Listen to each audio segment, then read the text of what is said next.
आगरा में cyber cell थाना cyber crime cyber intelligence की संयुक्त कार्रवाई, इंटरनेशनल साइबर ठग गैंग का भांडाफोड़। साइबर फ्रॉड विदेश में नौकरी के नाम पर लोगों की करते थे तस्करी। काम्बोडिया, थाईलैंड से ले जाकर तस्करी करने वाले 2 आरोपी गिरफ्तार। आरोपियों ने बेरोजगार युवकों को झांसे में लेकर साइबर गुलामी में फंसाया। विदेश में हाउस अरेस्ट कर ऑनलाइन ठगी, डिजिटल इन्वेस्टमेंट और ट्रेडिंग फ्रॉड करवाते। मोहम्मद आतिफ खान निवासी उन्नाव और अजय कुमार शुक्ला निवासी इंदौर मध्य प्रदेश भी गिरफ्तार। दोनों ने दर्जनों भारतीय युवाओं को $3500 में बेचने की बात कबूली। पूछताछ में खुलासा, आरोपी आतिफ खान 2022 से कंबोडिया में था रह रहा। 50 से ज्यादा लोगों को नौकरी का झांसा देकर विदेशी साइबर माफियाओं को बेचा। कई पीड़ितों को जबरन साइबर ठगी करवाने पर किया मजबूर। विरोध करने पर मारपीट और फिरौती लेकर छोड़ा गया। Phone, laptop, CPU, Aadhaar card, PAN card, voter ID सहित कई दस्तावेज बरामद। अभियुक्तों के मोबाइल में साइबर सेलेवरी की चैट, पासपोर्ट फोटो, पाकिस्तानी ठगों से कनेक्शन और होटल ट्रांजैक्शन के सबूत मिले। विदेशी ठगी और मानव तस्करी में लिप्त नेटवर्क का पर्दाफाश। के समय में साइबर क्राइम काफ़ी बढ़ गया है। उसी क्रम में साइबर स्लेवरी के कुछ जो पीड़ित थे, आगरा के रहने वाले, उनकी शिकायत पर एक मुकदमा पंजीकृत किया गया था। उसी कड़ी में जांच कर कुछ लोगों की गिरफ्तारी की गई है।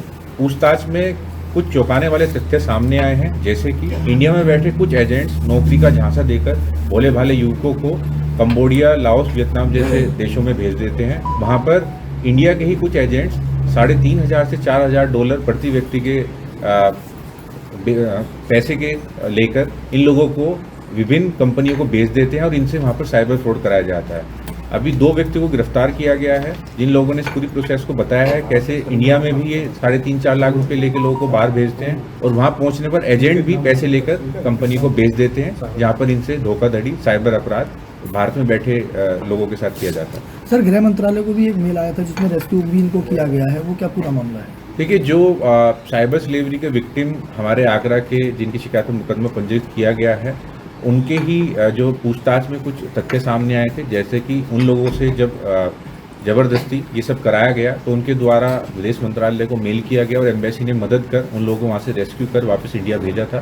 तो उनके द्वारा वो मेल भी उपलब्ध कराए गए हैं और यही जानकारी गृह मंत्रालय से हेडक्वार्टर होते हम लोग को उपलब्ध कराई गई थी कि कुछ युवक अभी विदेश से भारत आए हैं और उसी क्रम में, पूछताछ के क्रम में इस पूरे गैंग का पर्दाफाश किया है। कितने लोगों को बेचने की कुछ बताइए, लोगों ने कितना अब तक भाग बेच चुके हैं? देखिए, इसमें जो एक अभियुक्त है आतिफ उर्फ रोनी, ये 2022 से 2025 मई तक ये कंबोडिया में ही था और पूछताछ में 50 से ज़्यादा युवकों को इसने कबूल किया है कि इसने इतने लोगों को वहाँ पे विभिन्न कंपनी को बेचा है। आतिफ जैसे और भी कई सारे एजेंट हैं जो कि वहाँ रहकर लोगों को नौकरी के नाम पर बेचते थे। तो ये संख्या सैकड़ों में हो सकती है, बाकी आगे भी इसमें कार्रवाई। ये जो 50 से ज़्यादा हैं, ये सब यूपी के हैं सर? नहीं, ये अलग अलग राज्यों के हैं। मोस्टली ये टारगेट करते थे उन युवकों को जो पहले मर्चेंट नेवी में रहे हैं या उन्होंने कोर्स किया गया है, क्योंकि जैसा कि आप सभी जानते हैं कि सिंगापुर या मलेशिया, वहाँ से काफ़ी सारी शिपिंग कंपनी के जो कार्गो या कंटेनर शिप्स हैं वो मतलब जाते हैं। तो उसी का झांसा देकर उन लोगों को वहाँ भेजते थे और वहाँ जाकर ये कंपनियों को फ्रॉड के लिए बेच देते थे। लगभग कितना फ्रॉड अब तक इन लोगों के द्वारा, कुछ अभी ऐसी जानकारी मिल पाई है? देखिए, इसमें अभी कुछ और नाम सामने आए हैं और उनकी जो डिटेल्स जब हम लोगों ने चेक की है, जो नंबर ऑफ SMS हैं, ट्रांजैक्शन हैं, तो ये काफ़ी ह्यूज अमाउंट है। और जैसा कि इन्होंने बताया कि 2.5-3 साल से जो इंडिया में बैठे एजेंट्स हैं, ये ना केवल मैन पावर उपलब्ध कराते हैं बल्कि अकाउंट्स भी उपलब्ध कराते हैं।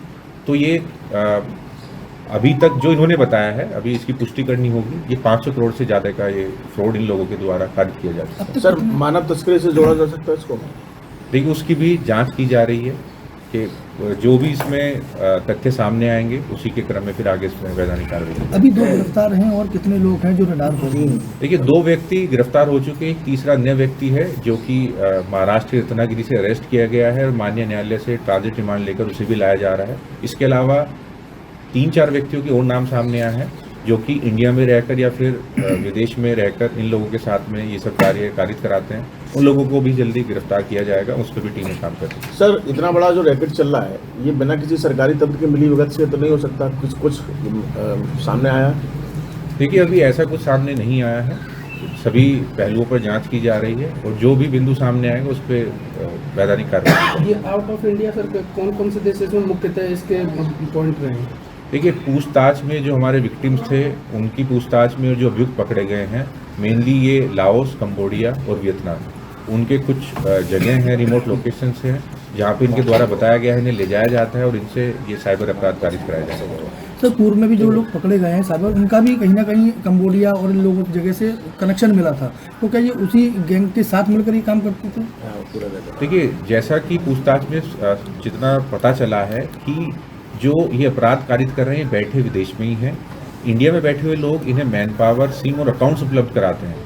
तो अगर कभी आईपी एड्रेस से बाकी चीज़ों से हम पता करने की कोशिश करते हैं तो कहीं ना कहीं उनकी भी जो फाइनल डेस्टिनेशन लोकेशन आती है वो विदेश में ही आती है, तो अपराध वहीं से कारित किया जा रहा है। बाकी जो सपोर्ट है नीचे लेवल का वो यहाँ से प्रोवाइड किया जा रहा है। ठीक।